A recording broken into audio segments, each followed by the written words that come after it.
আসসালামু আলাইকুম ওয়া রাহমাতুল্লাহ। সম্মানিত ভাই ও বোনেরা, আশা করি সবাই ভালো আছেন। আজকের এই ভিডিওতে আমরা জানব ইসলামে স্বামীর প্রতি স্ত্রীর দায়িত্ব ও কর্তব্য সম্পর্কে।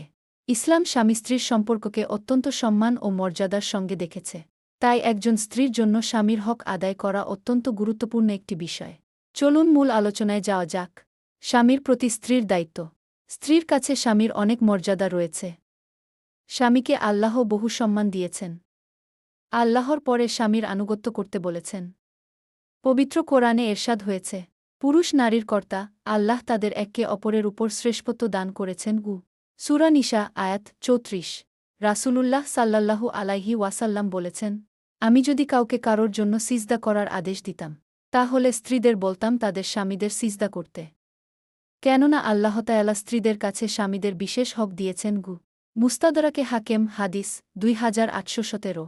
স্ত্রীর প্রতি স্বামীর যেমন দায়িত্ব ও কর্তব্য রয়েছে, তেমনি স্বামীর প্রতি স্ত্রীরও দায়িত্ব ও কর্তব্য রয়েছে।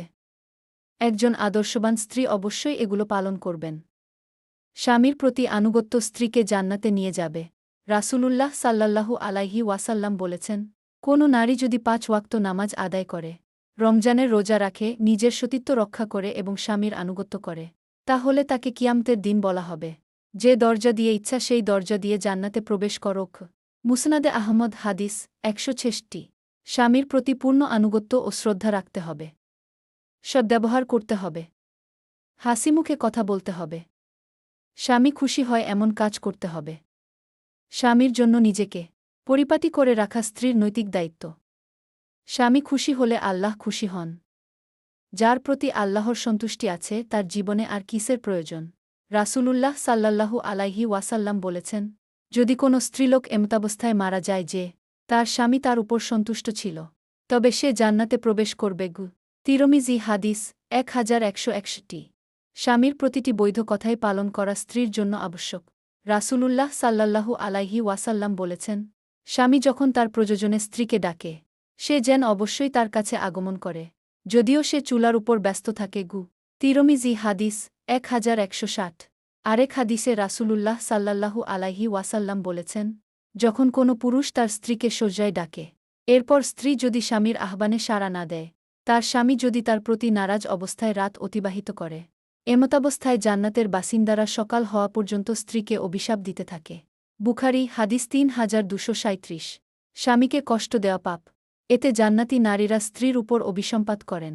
রাসূলুল্লাহ সাল্লাল্লাহু আলাইহি ওয়াসাল্লাম বলেছেন, যে নারী তার স্বামীকে জীবনযাপনের ক্ষেত্রে দুনিয়াতে কষ্ট দেয়, তার সম্পর্কে জান্নাতের হুর অভিসম্পাত দিয়ে বলে, হে হতভাগা, তাকে কষ্ট দিও না, আল্লাহ তোমাকে নিশ্চিহ্ন করুন। তিরমিজি হাদিস 1174। সুতরাং স্বামীর সকল প্রকার বৈধ চাওয়াই স্ত্রীকে পূরণ করতে হবে। স্বামীর সঙ্গে অকারণে ঝগড়া বিবাদ করা যাবে না। ঝগড়া হলে যত দ্রুত সম্ভব সমাধান করা প্রয়োজন। স্বামীর সকল আমানত আন্তরিকতার সঙ্গে রক্ষা করতে হবে।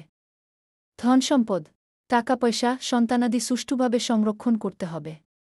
পাশাপাশি নিজেকেও সকল প্রকার অশ্লীলতা থেকে হেফাজত করতে হবে।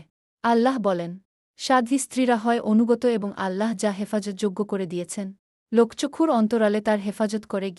সূরা নিসা আয়াত ৩৪। স্বামী বাড়ি থাকলে ফরজ ইবাদত ছাড়া অন্য যে কোনো ইবাদতের ক্ষেত্রে অবশ্যই স্বামীর অনুমতি নিতে হবে।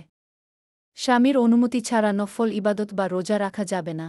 স্বামীর অনুমতি ছাড়া অন্য কাউকে ঘরে প্রবেশ করানো যাবে না। রাসূলুল্লাহ সাল্লাল্লাহু আলাইহি ওয়াসাল্লাম বলেছেন, স্বামী বাড়িতে উপস্থিত থাকা অবস্থায় তার অনুমতি ছাড়া কোনো নারীর নফল রোজা পালন করা বৈধ নয় এবং তার অনুমতি ছাড়া কাউকে তার ঘরে প্রবেশের অনুমতি দেওয়াও জায়েজ নয়। বুখারী হাদিস 5195। স্বামী অসন্তুষ্ট থাকলে স্ত্রীর নামাজ, রোজা কাজে আসবে না। স্বামীর প্রতি বৈধ কারণ ছাড়া অকৃতজ্ঞ থাকা যাবে না। রাসূলুল্লাহ সাল্লাল্লাহু আলাইহি ওয়াসাল্লাম বলেছেন, আমাকে জাহান্নাম দেখানো হয়। আমি দেখি এর অধিবাসীদের অধিকাংশ নারী। কারণ তারা কুফরি করে। জিজ্ঞেস করা হল, তারা কি আল্লাহর সঙ্গে কুফরি করে? তিনি বললেন, না, বরং তারা স্বামীর অবাধ্য হয় এবং অকৃতজ্ঞ হয়। বুখারী হাদিস 29। প্রিয় ভাই ও বোনেরা, আমরা সবাই যেন ইসলামের বিধান অনুযায়ী জীবন পরিচালনা করতে পারি। আল্লাহ তাআলা আমাদের সেই তৌফিক দান করুন। আমিন। ভিডিওটি ভালো লাগলে অবশ্যই লাইক, কমেন্ট এবং শেয়ার করবেন। এবং ইসলামিক আরও গুরুত্বপূর্ণ ভিডিও পেতে আমাদের চ্যানেলটি সাবস্ক্রাইব করে পাশে থাকা বেল আইকনটি অন করে রাখুন।